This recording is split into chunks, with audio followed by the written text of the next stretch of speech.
Hello students, this is video number 8 of geometrical optics. और आज हम एक बहुत इंपॉर्टेंट टॉपिक डिस्कस करने जा रहे हैं जो हर एक कॉम्पिटिटिव और बोर्ड के पॉइंट ऑफ व्यू से दोनों से बहुत इंपॉर्टेंट है। और ये डेरिवेशन आने के चांसेस भी बहुत हैं पेपर में, इसलिए ज़रा इसको अच्छे से सीखेंगे आप।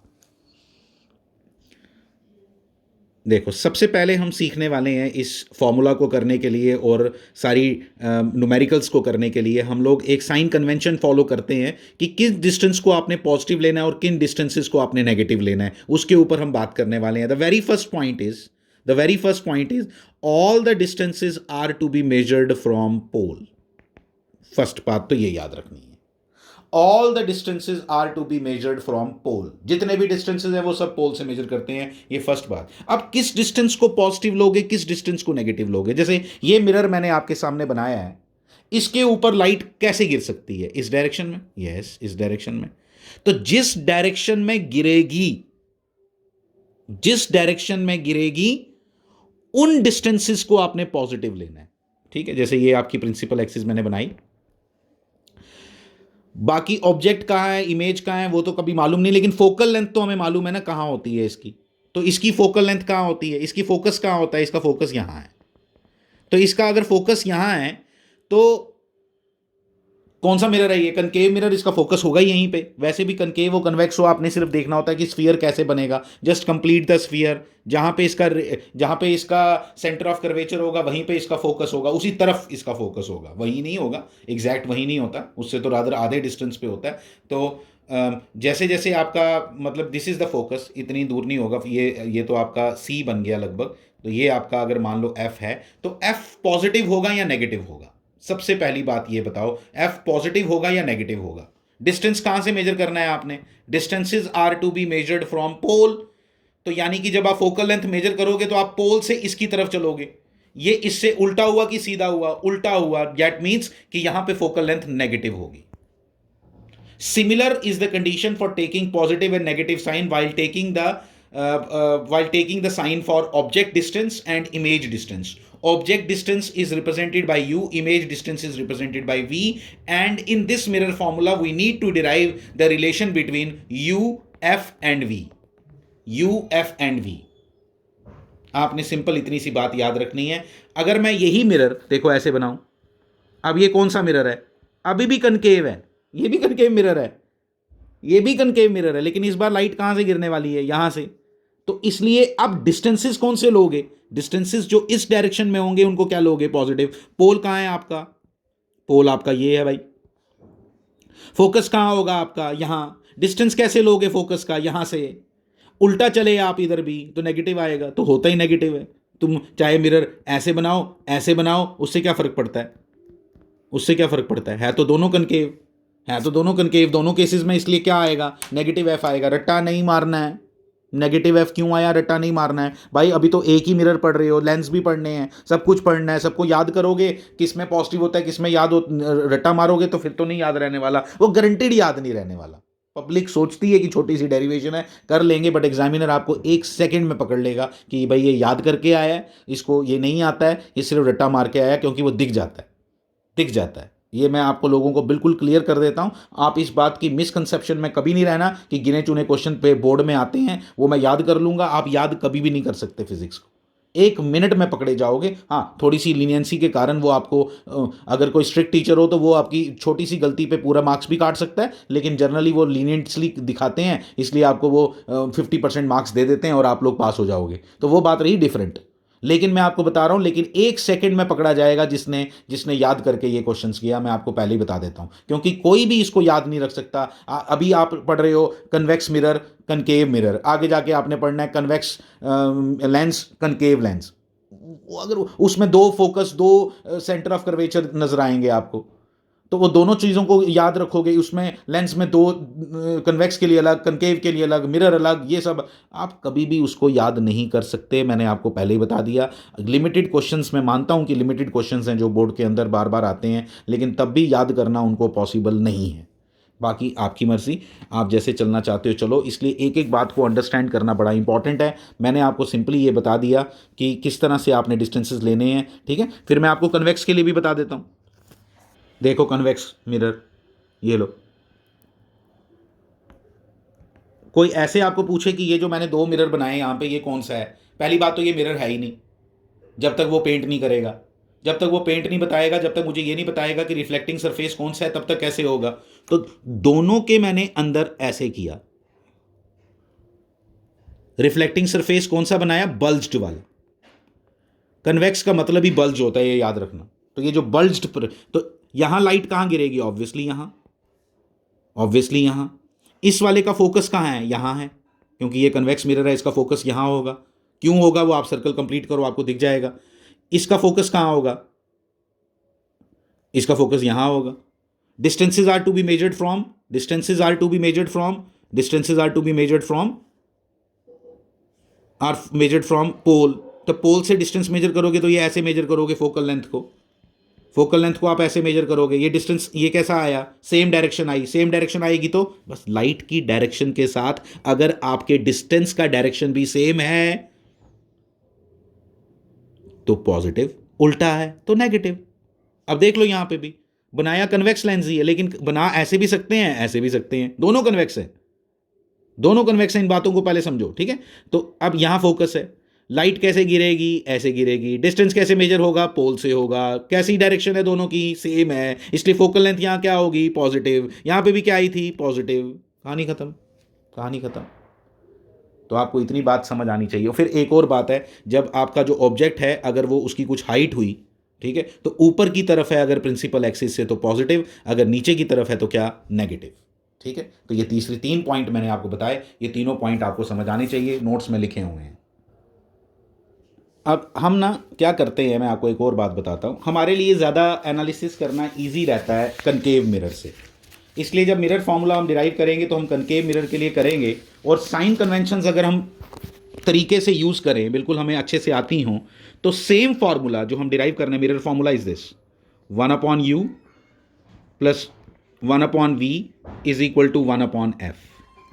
ये आपका मिरर फार्मूला है। क्या ये मिरर फार्मूला कनकेव का है, कन्वेक्स का है, या किसी पर्टिकुलर कंडीशन का है। कंडीशंस भी होती है ना, जो आपको कल दिखाई थी मैंने, कि इमेज आपकी कहाँ बन रही है, कभी वर्चुअल बनती है, कभी रियल बनती है, कभी इन्वर्टेड बनती है, कभी डिमिनिश्ड बनती है। This formula is 100% applicable everywhere, for every kind of mirror and for every case. इस लेकिन you have to use the sign conventions properly, you have to use the sign conventions properly. इस mirror formula को हम अब derive करने लगे हैं, ठीक है। इसी मिरर फॉर्मूला को अब हम डिराइव करेंगे। डेरिवेशंस करने के भी बहुत से तरीके दिए हैं बुक्स में, ठीक है। तो मैं एक मेथड यूज़ करता हूँ, जिसको रीज़न बताऊँगा आपको कि यही मेथड क्यों बेटर रहता है। तो उसको हम यूज़ करके फिर अब इसको डिराइव करेंगे। अभी हम देखो मिरर फॉर्मूला हमने डिराइव करना था।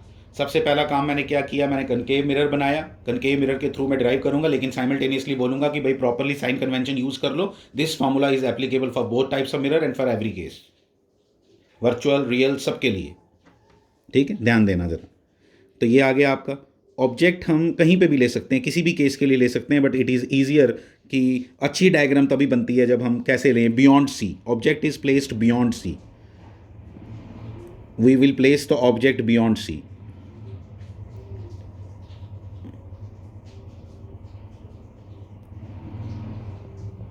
ये रख लिया, ठीक है। पहली रे आपकी मैं पैरेलल भेज रहा हूँ, क्योंकि आपको मालूम है जब भी आपको एक इमेज बनानी हो तो आपको याद होना चाहिए कि मिनिमम 2 रेज चाहिए। लेकिन मिरर फार्मूला डिराइव करते टाइम मैं 3 रेज को यूज़ करने वाला हूँ। पहली रे हम फेंकेंगे कहाँ से, पैरेलल फेंकेंगे, ठीक है। पैरेलल फेंकूंगा, देखो ज़रा ध्यान से, ये गई पैरेलल। पैरेलल जो जाती है वो कहाँ से पास करती है, वो ऑब्वियसली फोकस से पास कर जाती है। कहाँ से पास करती है, फोकस से पास करती है, कर गई फोकस से पास, ठीक है। तो ये आ गई इधर, ठीक है। ये आ गया पहला। थोड़ी प्रैक्टिस करनी पड़ती है इन सब चीज़ों के लिए, ऐसे नहीं बनती है डायग्राम्स।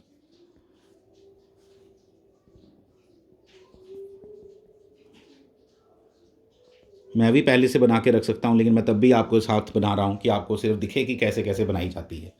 फाइन। फिर फोकस पता चल गया कहाँ, जहाँ से ये जा रहा है ये ही मेरा फोकस है, लेकिन अभी नहीं मार्क करना, ठीक है। अभी नहीं मार्क करना, बाद में लिखेंगे सब कुछ।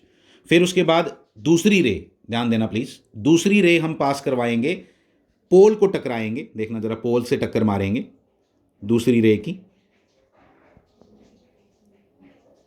गई, अब जाएगी कहाँ, ये एक एंगल बनाएगी यहाँ, एंगल ऑफ इंसिडेंस, तो एंगल ऑफ रिफ्लेक्शन बराबर होना चाहिए।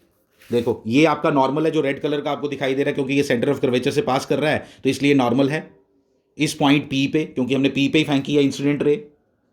जो हमने इंसिडेंट रे फेंकी है वो किस पे फेंकी है, हमने पी पॉइंट पे ही फेंकी है, तो इसलिए ये आ गया आपका यहां से टक्कर खा के, ये आ गया यहां दूसरी रे। ठीक है, ये दूसरी रे आ गई, मुझे पता चल गया इमेज कहाँ बनेगी, इमेज मुझे दिख रही है, आपको भी दिखनी चाहिए। लेकिन हम एक तीसरी रे तब भी फेंकेंगे, आप ध्यान देना इस चीज़ पे, हम एक थर्ड रे तब भी फेंकेंगे।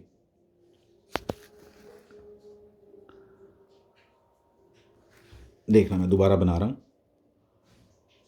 अब मुझे इमेज की पोजीशन यहां दिखाई दे रही है, कहां से इमेज इमेज बनेगी वो मुझे दिख रहा है।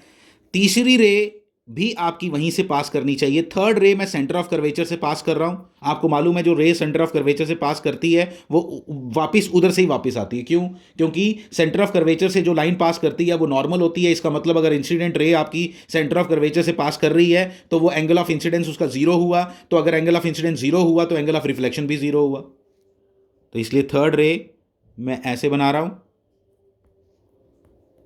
ठीक है। और ये कैसे आएगी, देखो मैंने तभी पहले नाम नहीं लिखे क्योंकि ये चक्कर पड़ जाता है। आप भी इस तरह से हैबिट बनाओ, मैं इसीलिए आपको पहले से नाम नहीं लिख के मैंने बताया कि कौन सेंटर, आप बोलोगे सेंटर ऑफ कर्वेचर से पास करो, आपने तो सेंटर कर्वेचर रखा नहीं है। तो इसलिए ये थोड़ी ट्रिक्स होती हैं कि पहले से रखोगे तो मुश्किल पड़ जाती है, वो थर्ड पास करे ना करे, लेकिन हमें मालूम है वो पास करनी है, क्योंकि हमने किसी मेजरमेंट से ये डायग्राम नहीं बनानी है, हमने तो सिर्फ आइडिया से बनानी है। इसलिए आपने कैसे दिखाना है सेंटर ऑफ कर्वेचर वाली लाइन को, आपने यहाँ एरो बनाना है और बैक एरो भी यहीं से दिखा देना कि भाई एंगल ऑफ ये रिफ्लेक्टेड रे और इंसिडेंट रे एक ही पाथ से आती है वापस। ठीक है, फिर उसके बाद आ गया आपका, ये आ गई आपकी रिफ्लेक्टेड। मैं एरोज बना लेता हूँ सबके, मैं सबके एरोज बना देता हूँ। डायग्राम अच्छे से बननी चाहिए, आप भी प्रैक्टिस करोगे डायग्राम बनाने की। डायग्राम मैंने तभी बोला ना आपको, मैंने पहली एक बात क्या बोली आपको, एग्जामिनर ये डायग्राम देख के ही बता देगा बंदा सीख के आया या सिर्फ रट्टा मार के आया। क्योंकि आपको लगता है जिसने रट्टा मारा होगा कभी उससे डायग्राम ये बिल्कुल नीट एंड क्लीन बिल्कुल एग्जैक्ट बन सकती है, कभी बन ही नहीं सकती। उसको पता ही नहीं है कहाँ से जाना है, कहाँ से वापस आना है, एंगल कौन सा बराबर बनाना है, दिखना चाहिए ना एंगल बराबर। आप देख रहे हो मैंने ये जो एंगल्स बनाए, मैं आपको एक चीज़ बताता हूँ, मैं आपको एक चीज़ बताता हूँ। ये देखो, ये मैंने सी लिखा, ये मेरा एफ हो गया, बाद में लिखा मैंने, पहले मैंने बना लिया उसके बाद, क्योंकि मैंने अपने अकॉर्डिंग काम करना है। अब मैं बोलूंगा जो रे सी से पास कर रही है वहीं से वापस आ रही है, भैया यही तो ट्रिक है कि हमने बाद में सी लिखा, हमने एक रे फेंकी, वो हमें मालूम थी तीसरी रे, ये तीनों रे एक जगह कॉन्करेंट होनी चाहिए थी। ठीक है, तो अगर पहले सी लिख दो फिर मुश्किल आ जाती है, कॉन्करेंट बनती नहीं है, फिर टेढ़ी आप जबरदस्ती बनाते हो वो दिखाई देता है फिर सबको। ठीक है, तो इसलिए फिर आप इमेज कहाँ बनी, इमेज भी बना लेते हैं, इमेज भी बना लेते हैं। इमेज ऐसी बनी, इन्वर्टेड, इन्वर्टेड इमेज बनी। ठीक है, इन्वर्टेड इमेज बनी, वो बनती इन्वर्टेड है। हम नाम भी रख लेंगे इसका, किसका, ऑब्जेक्ट का नाम रखेंगे हम ए बी, ऑब्जेक्ट का नाम रखेंगे हम ए बी, और इसका नाम रखेंगे ए डैश बी डैश। चल गया पता मैं क्या बता रहा था। एग्जामिनर कैसे पकड़ेगा उस बंदे को, मैं बता रहा हूँ ना आपको। वो क्या करेगा, वो सीधा सीधा दिखाई दे रहा है सामने कि जिसका ये वाला एंगल और ये वाला एंगल बराबर ही नहीं दिखेगा, उसको पता ही नहीं है कि भैया ये एंगल बराबर भी होता है। ये एंगल क्यों बराबर है, ठीक है, ये एंगल क्यों बराबर है, कौन सा एंगल है ये कौन सा एंगल है, which incident ray making with the normal, the ray passing through the line passing through the centre of curvature in case of spherical mirrors is always a normal. तो इसलिए ये जो रेड रे आपको दिखाई दे रही है, रे नहीं सॉरी लाइन दिखाई दे रही है, this is actually acting as a normal for the incident ray falling on point P, falling on point P. इसलिए तो इसलिए जो आपका ये नॉर्मल आया, तो इसलिए ये एंगल बराबर हैं दोनों। मैं अभी लिख नहीं रहा, गंद पड़ जाएगा। ठीक है, तो इसलिए ये मैंने सारा यहाँ पे लिख दिया। ये डायग्राम आपकी नीट एंड क्लीन, पहले डायग्राम ये ऐसी बननी चाहिए, फिर मज़ा आएगा। देखो अब इस डायग्राम में सबसे पहली चीज़ मैंने क्या लिखी वो ध्यान दो। क्या लिखा मैंने, as triangles A B C and A dash B dash C are similar. ये दोनों ट्राइंगल्स आपस में सिमिलर हैं। आप देख लो पहले कौन सी मैंने बात की, अच्छे से देखो। ए बी सी और ए डैश बी डैश सी जो हैं आपस में सिमिलर हैं। क्यों भाई, क्यों? देखो दो एंगल बराबर करने होते हैं, तीसरा तो अपने आप बराबर हो जाता है। Vertically opposite angles, angle 90 angle 90, बस खत्म, तीसरा अपने आप बराबर होगा, देखने की जरूरत ही नहीं है। देखने की जरूरत ही नहीं है। इसलिए ये दोनों ट्राइंगल्स आपस में क्या है, सिमिलर हैं। और ये जो मैंने आपको अभी करके बताया डेरिवेशन में, ये मेंशन करने की जरूरत नहीं है कि आपने ये प्रूव कैसे किया कि ये दोनों ट्राइंगल्स आपस में सिमिलर हैं, बट आपके माइंड में आपको जरूर पता होना चाहिए कि कौन सी दोनों ट्राइंगल्स आपस में सिमिलर हैं। दिस इज वेरी इंपॉर्टेंट कि आपको ये पता हो कि किन दो ट्राइंगल्स को आपने सिमिलर किया और वो ट्राइंगल सिमिलर क्यों हैं। आप रैंडम करोगे फिर कॉन्सेप्ट के बिना करना बड़ा डेंजरस हो जाता है, याद होना रहता है, याद होना रहता है। ठीक है, तो इसलिए इसको रखेंगे। जैसे ही आपने ये दोनों को सिमिलर किया, मैं फिर लिख दूंगा एक चीज। ठीक है, मैं इन पे क्या लिख दूंगा, मैं लिख दूंगा क्या, कॉरस्पॉन्डिंग इनकी साइड्स। देखो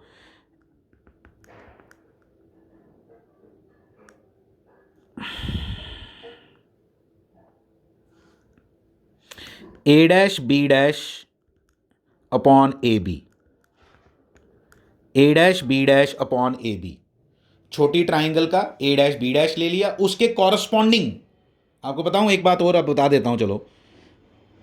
ये दोनों एंगल बराबर थे ना आपस में, तो कॉरस्पॉन्डिंग का मतलब क्या होता है, कॉरस्पॉन्डिंग का मतलब होता है इसके सामने वाली साइड ली ना आपने इस एंगल के, तो जब दूसरी ट्राइंगल लोगे तो जो एंगल इसके बराबर है उसी के सामने वाली साइड लेनी है। ये सिमिलर ट्राइंगल्स की सबसे बड़ी खासियत होती है। ठीक है, अब ये आ गई दोनों कॉरस्पॉन्डिंग। फिर क्या लिखेंगे, A dash B dash upon A B is equal to क्या, इज इक्वल टू, देखो लिखता हूं।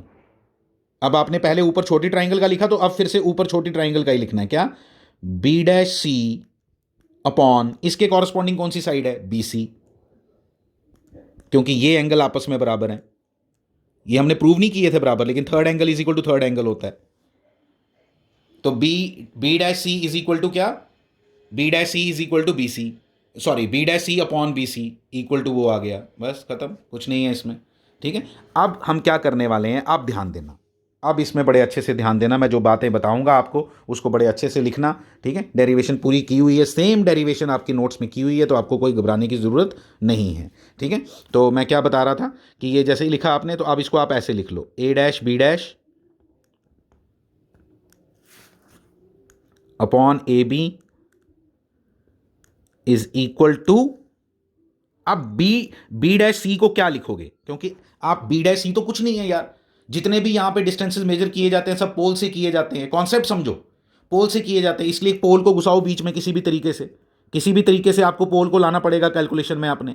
तो कैसे लाओगे, देखो B dash C is equal to क्या लिखोगे, मैं बताऊं, पी सी, समझ आया, P C minus P B dash, रट्टा नहीं मारो, पी लाना पड़ेगा, मजबूरी थी। किया क्यों ये वाला स्टेप, इसलिए किया क्योंकि आपको डिस्टेंसेस सारे पोल से मालूम है। आप किसको कभी बोलेगा object distance is to be measured from pole, image distance has to be measured from pole, focal length measured from the pole, radius of curvature measured from the pole. तो कैसे आप लिखोगे इस चीज को, तो इसलिए you have to write it like this. ठीक है, आप देखो अपॉन बीसी, बीसी को क्या लिखोगे, बीसी को क्या लिख, सिमिलर लिखो, क्या लिखोगे, बीसी को लिखोगे आप PB, PB minus PC, PB minus PC, that's it, लिख दिया आपने। ये आपको समझ आ गया। और इसको इक्वेशन नंबर 1 अभी नहीं लिखना, मैं अभी एक और इक्वेशन लिखने वाला हूँ, फिर उसको इक्वेशन नंबर 1 लिखना है। ठीक है, मैं बड़े प्यार से आराम से करा रहा हूँ आपको, इसको अच्छे से सीखो कैसे हमने किया ये। तो ये इक्वेशन नंबर 1 बनने जा रही है, ए डैश बी, अभी इसको कुछ नहीं लिखा हमने, ए डैश बी डैश को, A dash B dash upon A B is equal to क्या बन गया भाई आपका, पीसी क्या है, पीसी तो आर है, आर क्या होता है, रेडियस ऑफ कर्वेचर होता है। तो रेडियस ऑफ कर्वेचर को कैसे लिखोगे, माइनस आर, आपको रीज़न समझाता हूँ माइनस आर क्यों, माइनस आर इसलिए क्योंकि इस पे रेस कैसे गिर रही हैं, रे की गिरने की डायरेक्शन ये है, रे के गिरने की डायरेक्शन ये है, रे के गिरने की डायरेक्शन ये है, और डिस्टेंस कैसे मेजर कर रहे हो आप, पी से इधर की तरफ चल रहे हो। जब रेडियस ऑफ कर्वेचर आपने मेजर किया, क्या ये उल्टा है या नहीं, बिल्कुल उल्टा है, उल्टा है तो क्या करेंगे, उल्टा है तो हम नेगेटिव साइन लेंगे। ठीक है, तो नेगेटिव साइन ली, तो नेगेटिव साइन लेके हमने इसको कर दिया ऐसा, देखो नेगेटिव साइन लेके it will become minus R, it will become minus R, minus R लिख दिया। फिर पीबी क्या है, पीबी डैश, पीबी डैश मैं बताऊं क्या है, पीबी डैश क्या है, image distance, image distance that is also minus V, वो भी माइनस, सारे माइनस हैं यहाँ, सारे इधर ही बने हैं। तो इसलिए सब माइनस है, यू भी माइनस है, वी भी माइनस है, फोकल लेंथ भी माइनस है, सब माइनस है, सब पी से। और पी सारी डायग्राम ही इस तरफ बनी है, देख नहीं रहे आप? तो पी से जब भी बनाओगे तो उल्टा ही चलना पड़ेगा, तो सब नेगेटिव है इधर, लेकिन नेगेटिव नेगेटिव यहाँ पॉजिटिव हो गया, इसलिए प्लस वी आएगा upon P B minus U आएगा, फिर प्लस आर आएगा। समझो बात को, हर एक को अच्छे से समझो। एंड दिस विल बिकम, और इसको इक्वेशन नंबर 1 लिख दो, जिसको मैंने अभी सर्कल किया, ठीक है?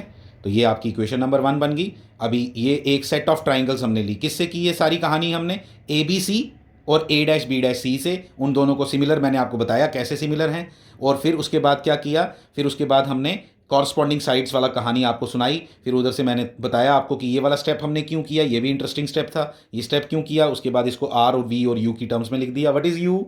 Object distance. What is V? Image distance. What is R? Radius of curvature. What is F? अगर यूज होगा तो फोकल लेंथ। ठीक है, तो ये सब कहानी मैंने लिख दी, इसको इक्वेशन नंबर 1 लिख दो।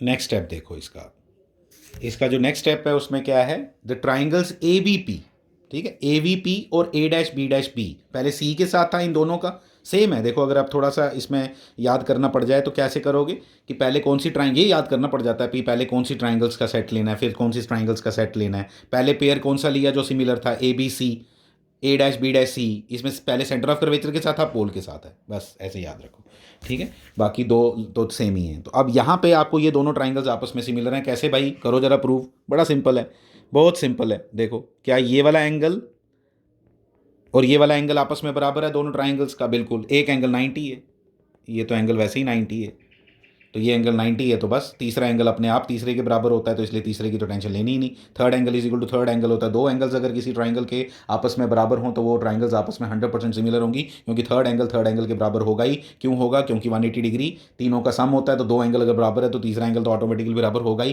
कॉमन सेंस लगाओ, ठीक है? अब आ गया आपका ये दोनों ट्राइंगल्स आपस में सिमिलर होने के कारण, देखो जब सिमिलर हैं तो उसके कारण क्या हो गया? A dash B dash upon A B, ठीक है, कॉरस्पॉन्डिंग साइड्स आपस में रेशो ली, और फिर दूसरी साइड से कौन सा पेयर उठाया आपने? पी उठाना है, पी से ही सब कुछ होता है। इस बार मज़ा ये हो गया कि पी से ही है, पहले पी से नहीं था, पिछली बार सी से था, तो हमने उसको ज़बरदस्ती पी बनाया। कैसे बनाया आपको दिखाया मैंने। इधर आपको कोई टेंशन नहीं, इधर पी बी डैश किसके बराबर है? P B dash minus V, P B dash is minus V. And what is P B? P B dash is minus V, और what is P B? P B is minus V minus U, minus U. ये देखो क्या बना? A dash B dash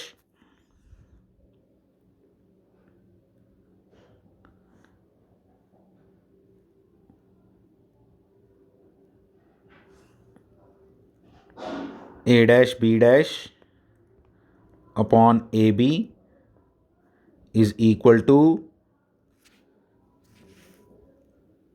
minus V upon minus U. Obviously ये दोनों plus हो गए, बाद में कर दो। ये इक्वेशन नंबर 2 बन गई। आप देख रहे हो इक्वेशन नंबर 1 में भी ये था, ठीक है, और इक्वेशन नंबर 2 में भी, सॉरी, इक्वेशन नंबर 2 में भी है ये सेम। तो इसलिए क्या लिखेंगे? From first and second minus R first equation से, plus V upon minus U plus R equal to V upon U, is equal to V upon U. फिर इधर क्रॉस मल्टीप्लाई वगैरह करेंगे और देखते हैं क्या रिजल्ट्स आते हैं, ठीक है? Equal to plus V upon U. फिर इसको करते हैं, बैटरी भी ख़त्म होने वाली है, जल्दी करते हैं।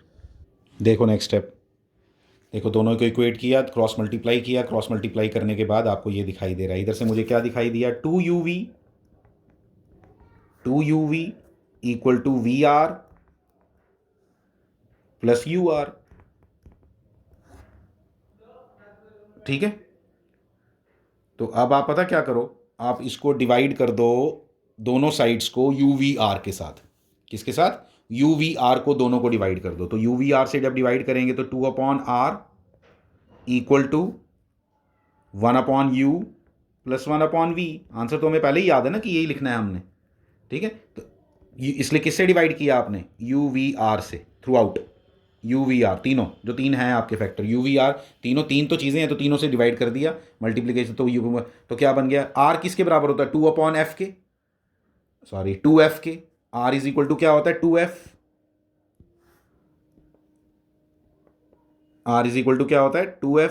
तो जब are is equal to 2f है तो क्या बन गया आपका 1/u plus 1/v is equal to 1/f। तो ये बन गया आपका 1/u plus 1/v is equal to 1/f। ठीक है, तो ये कहानी बनी। फिर मैं आपको एक और बात बताता हूँ कि आपने कई बार ना ये मैग्निफिकेशन की डेरिवेशन भी इसी के अंदर पूछते हैं, इसीलिए मैंने ये वाला ज़्यादा मेथड बेटर समझा जिसमें आपका मैग्निफिकेशन भी कवर हो जाएगा। ठीक है, मैग्निफिकेशन में क्या करते हैं, मैग्निफिकेशन की भाई आपकी इमेज बड़ी बनी या छोटी बनी, कितने टाइम्स बड़ी बनी या छोटी बनी। जैसे मैं बताता हूँ, magnification is represented by M, पहले ध्यान देना, M is equal to height of image upon height of object, height of image upon height of object, ये एच लिखा है मैंने, height of image upon height of object, that is means it is equal to A dash B dash, यही थी आपकी height of object, sorry image, upon height of object is A B, यही था। It comes out to be V upon U, V upon, लेकिन ये आपको एक और बात बताता हूं, इमेज जो है आपकी वो नेगेटिव है हाइट उसकी, क्योंकि वो नीचे है ना नीचे, तो इसलिए minus H I upon H O is equal to क्या आया आपका प्लस वी अपॉन यू, इसलिए आपका फॉर्मूला बन गया एम का, क्या बन गया minus V upon you, minus V upon U is the formula for magnification. अब मेरी बात सुनना, मान लो मैग्निफिकेशन का आंसर आपका आता है 2, तो इसका क्या मीनिंग हुआ, मैग्निफिकेशन का आंसर अगर आपका +2 आता है, ध्यान देना प्लीज, मैं 3 एग्जांपल बताऊंगा उसके थ्रू आपको क्लियर हो जाएगा मैग्निफिकेशन। पहले मैग्निफिकेशन की डेरिवेशन आएगी तो आपने क्या करना है, आपने डेरिवेशन स्टार्ट करनी है इक्वेशन 2 से, इक्वेशन 1 लिखनी ही नहीं है, आपने ट्राइंगल्स कौन सी लेनी है, डायरेक्टली लेनी है ए बी पी और ए डैश बी डैश पी। ठीक है, यही डेरिवेशन है जिसके अंदर जो फर्स्ट इक्वेशन वाली डेरिवेशन है वो नहीं आपने करनी, सेकंड इक्वेशन वाली डेरिवेशन यूज की ना, ये देखो ना, ये कहां से हमने ये लाया, ये वाला पोर्शन कहां से लाया, दिस इज इक्वेशन नंबर 2, तो इक्वेशन नंबर 2 ही आपको चाहिए, इक्वेशन नंबर 1 नहीं चाहिए, इसलिए सिर्फ जो दूसरी सिमिलर ट्राइंगल्स है ना ए डैश बी डैश पी और ए बी पी, बस वही लेनी है। ठीक है, फिर मैं बता रहा हूं आपको कि आपने ये ड्राइव कर दिया M is equal to minus V upon U, जब ड्राइव किया आपने तो एम की वैल्यू मान लो किसी कैलकुलेशन में न्यूमेरिकल करते टाइम कल आपकी वैल्यू आई, कल मतलब नेक्स्ट वीडियो में हम लोग जब करेंगे तो उसमें आपकी वैल्यू जो आएगी अगर मान लो +2, तो +2 का मीनिंग होगा, प्लस का मतलब होगा the image is erect, the image is erect, पहली बात तो ये याद रखना, प्लस आएगा तो इसका मतलब इन्वर्टेड इमेज नहीं है, खड़ी है इमेज। ठीक है, 2 का मतलब है 2 टाइम्स बड़ी है, यानी ऑब्जेक्ट अगर वो बोले 2 सेंटीमीटर का तो इमेज 4 सेंटीमीटर, ऑब्जेक्ट अगर बोले 5 सेंटीमीटर का तो इमेज 10 सेंटीमीटर, मतलब एम आपको बताएगा कितने टाइम्स बड़ी आपकी इमेज है। तो अगर आपकी जो ऑब्जेक्ट है वो 2 सेंटीमीटर तो इमेज कितनी होगी 4 सेंटीमीटर, अगर एम इक्वल टू कितना है 2, अगर एम इक्वल टू 0.25 आया, 0.25 आपको मालूम है 1/4 होता है, तो 1/4 का मतलब होगा कि आपकी इमेज 4 गुना छोटी है, 4 टाइम्स छोटी है, यानी अगर आपका ऑब्जेक्ट है 4 सेंटीमीटर का तो आपकी इमेज होगी क्या, इमेज होगी 1 सेंटीमीटर की, 4 गुना कम। ठीक है, मतलब एम से मल्टीप्लाई करके, ऑब्जेक्ट को एम से मल्टीप्लाई करके you will get the height of the image, fine. और उसके बाद दूसरी बात ये कि अगर पॉजिटिव आएगा तो इमेज इरेक्ट होगी, अगर नेगेटिव आएगा तो इमेज इन्वर्टेड होगी। प्लीज़ ये सब नोट कर लो, ये काफ़ी कुछ मैंने इंक्लूड कर दिया है इसके अंदर अब। ठीक है, मैंने आपको डिटेल इसके अंदर पूरी दे दी है, अब जब हम न्यूमेरिकल्स करेंगे तो आपको उसमें और ज़्यादा क्लैरिटी आएगी, what we are saying, sign conventions वहाँ दोबारा हम यूज़ करने वाले हैं, वहाँ पे हम दोबारा से मैग्नीफिकेशन की बात करने वाले हैं, वहाँ पे हम सब चीज़ें डिटेल में बात करेंगे, वर्चुअल इमेज कब बनेगी, क्या बनेगा, एवरीथिंग वी विल क्लियर।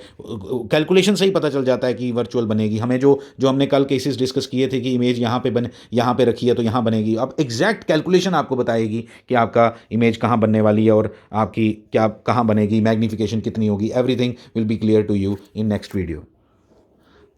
और इसके अंदर एक चीज़ और बता देता हूँ आपको लास्ट, कि मोस्ट ऑफ द टाइम्स आपका ये वाला फॉर्मूला भी बहुत काम आता है। आपने 1/u plus 1/v is equal to 1/f लिखा ना, तो 1/v इज इक्वल टू क्या हुआ, ये वाला फॉर्मूला आप याद रखोगे, न्यूमेरिकल में बहुत काम आता है। 1/f माइनस 1/u मीन्स जब आप एलसीएम लोगे तो क्या बनेगा, यू एफ एलसीएम हो गया और ये क्या बन गया, u माइनस एफ।